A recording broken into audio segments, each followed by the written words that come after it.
for today's kids cooking class, we are going to be making stuffed shells. These are delicious, they are so easy, but for the nature of this video, I've already had to pre-make a few things because they take a little bit of time.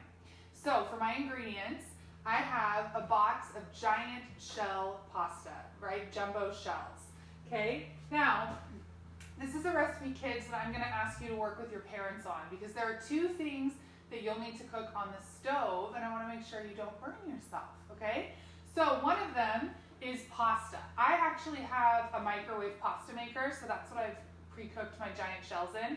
So this is one of the items that I have pre-prepared. I've already cooked my pasta. So it's ready to go. We can stuff it when we're ready. So if you don't have something like this, then you will cook your pasta on the stove, and you will just put water in and then put your pasta in, maybe a little salt, maybe a little either butter or olive oil. The olive oil and the butter help the pasta not stick together so that when you want to break them apart and use them, you can. And so cook it on the stove. It'll probably take, if you buy packaged pasta, about 12 to 15 minutes. And when it's ready to go, then put it to the side. I rinse mine with cold water because when I'm handling the pasta shells, they're really hot, right? So when I'm stuffing the shells with the ricotta cheese, which we're gonna make together, they'll be really hot, and I prefer to rinse them with cold water so they're not as hot. Okay, so the other thing that I have pre-made is ground beef. So you can make this a totally vegetarian recipe. You do not have to have any meat in it at all. Sometimes we like to add Italian sausage or turkey sausage. In this case, I'm adding ground beef. So I have flavored or seasoned my ground beef with Italian seasoning, which I have right here, and we are going to use a little bit more later. And I have pre-cooked this. So I have a stack cooker. I've shown it in another video where you can cook it in the microwave, and then I just chopped it up. But you can also just cook it on your stove. So again, kids, work with your parents to pre-cook your ground beef, and you can season it with Italian seasoning or not, totally up to you. But once those things are cooked, this recipe becomes very, very easy. It's a mix and put it in the oven, okay? So go ahead and preheat your oven to 350 degrees. So do that right now, and then it will be ready to go when we want to put our stuffed shells in the oven. So grab a pretty big bowl, all right? Mine's 32 cups, and we're gonna mix together some of our ingredients. So I have a big container of ricotta cheese. This is 32 ounces. So I'm gonna put the entire container of ricotta cheese in my bowl. So let's go ahead and do that.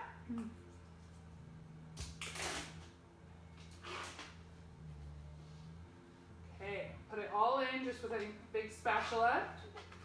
There we go. And now we are gonna mix some things in with our ricotta cheese. So the first thing I'm gonna actually put in is 2 eggs. So eggs are what we like to call a binding ingredient. So they help things stick together. So if we're making something where we want the middle, you know, the center or the stuffing in this case, to stick together, we add some eggs. So I'm gonna put in 2 eggs. Can you guys think of another recipe where you would add eggs for binding, as a binding ingredient? Can you think of one? So I just rinsed my hands off. And one of the things that you can add eggs to as a binding ingredient is hamburgers, all right? So if you were making your own hamburgers, you could add eggs to bind the ground beef and all the other ingredients together. Meatloaf is another one. Okay, so we're gonna go ahead and add 1 tablespoon of Italian seasoning to our mixture. So there we go, added our Italian seasoning. And now, I already have my ground beef cooked. This is 1 pound of ground beef, so I'm gonna put that in. And then we're gonna add 8 ounces of mozzarella cheese, shredded mozzarella. So this is a 16-ounce container, so I'm just gonna add about half of it. All right, so put in your mozzarella cheese, and we are gonna use a little bit more mozzarella cheese later, so I'm gonna leave that here. Okay, so now we just mix it all up. So you can use the spatula, of course. I have a big mixing spoon, so that's what I'm gonna use. And mix this all together. Now, this is a really fun recipe, in my opinion, because this is a recipe that you can add in and do whatever you want to. So, for example, I will often make stuffed shells if I just have a bunch of things in my refrigerator and I want to use them. So sometimes I'll put in bell peppers, sometimes I'll put in, or chopped, diced bell peppers. Sometimes I'll put in a diced onion. You can put in mushrooms. I mean, anything you want. This is pretty basic, right? We're just adding some meat, some seasoning, and some cheese. That's really all that's in here. But you can go ahead and add in anything else you like. And that's what's kind of fun about some of these recipes. I know I've talked about this on some other shows, but when you're baking, you have to be pretty specific about the things that you put into your recipe. When you're cooking, so that's what we're doing today, we're cooking, you can adjust the recipe based on your likes and dislikes. What ingredients do you prefer? Okay, so here we go. We're pretty mixed up here. So I'll show you a little bit closer what my mixture looks like. So it's mostly ricotta cheese, which with whatever else we've mixed in. Okay, so now go ahead and take a 9 by 13 inch pan. Now we often spray a 9 by 13 pan with cooking spray before we use it. And that's because we don't want things to stick to the pan. We want to be able to get our food out. But today we don't have to because we're going to be using pasta sauce instead. The pasta sauce will act as a barrier so your food doesn't stick. So I have a big container of pasta sauce here, and I'm just going to put some of it. It's about a third of the container, but I kind of eyeball it. I'm going to cover the bottom of my 9 by 13 pan. So spread it around with your spatula until it looks like it's pretty covered. It doesn't have to be 100% every actual little tiny spot covered, but pretty covered. You want a lot of sauce too so that your recipe doesn't get dry, right? Your pasta sauce helps your pasta not be too dry. That's one of its purposes. Okay, so now we're going to get to what can be considered something else in this recipe that's going to take a little bit of time. So I might not do it all with you so that you don't have to watch me do this for 15 minutes, but I'm going to show you how to do it, and then when you're ready, you can finish and do the rest of this recipe by yourself if that happens. Okay, so here it is. I'm going to take a giant shell pasta and I'm going to open it up a little bit, right? It has that big cavity in the center. So now all I'm going to do is take a spoonful of my ricotta cheese mixture and shove it in to that shell. I like them to be really full, so then you get more with every bite when you're eating it. So we're going to do that for every single pasta shell that we have, okay? So this one's a little bit too much. I grabbed a little too much, so I just dumped it back in the bowl, and then I put it into my pan. So when you're putting them in your pan is going to get pretty full. So don't worry about exactly lining them up. Don't worry about if you have to end up shoving them kind of close together or squeezing a few in here and there. That's no big deal.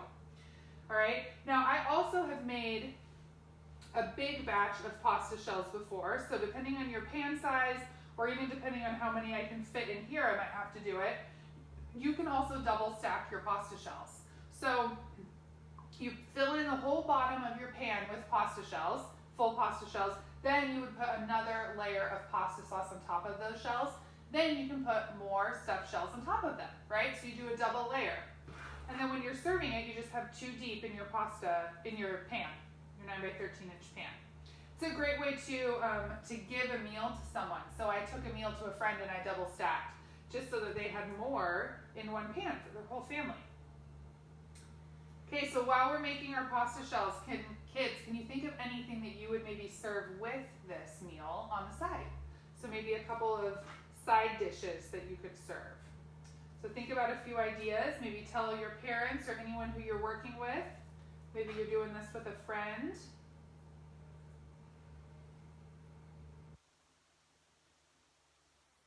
I like to serve with pasta, any kind of pasta really, but pasta shells too, is garlic bread or French bread is really good on the side. And then also salad is really good, or maybe just any veggie that you like. Okay, so this is the last one that I'm going to fill together, and then I'm going to show you what I'm going to do to the top of the pasta shells before I put it into the oven. Okay, so I'm going to fill this little guy, put it right here. I'll rinse my hands really quick.